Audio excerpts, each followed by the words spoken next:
நான் வந்து vlog எடுக்க ஆரம்பிச்சது ஃபால் வீக்கெண்ட் வந்து எடுத்துடலாம் அப்படின்னு சொல்லிட்டு தான் ஸ்டார்ட் பண்ணேன் அன்னைக்கு. ஸோ ஃபால் அன்னைக்கு நான் ஸ்டார்ட் பண்ணது, நெக்ஸ்ட் டே அது வின்டராக மாறி அதுக்கப்புறம் அதுக்கு அடுத்த நாள் நார்தர்ன் லைட்ஸ் எல்லாம் பார்த்து சூப்பரான எக்ஸ்பீரியன்ஸை வந்து நான் உங்க கூட ஷேர் பண்ணிக்க போகிறேன். அப்புறம் ஃப்ரெண்ட்ஸோட நாங்கள் ஷாப்பிங் போனது இதெல்லாம் தான் இந்த vlogல பார்க்க போகிறோம். வாங்க வீடியோ பார்க்கலாம்.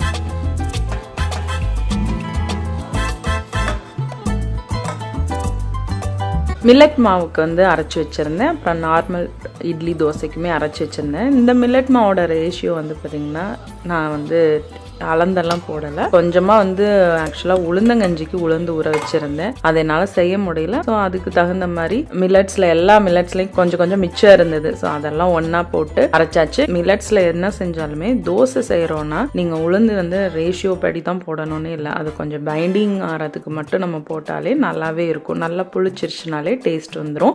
ரேஷியோவே இல்லாமல் சுட்டது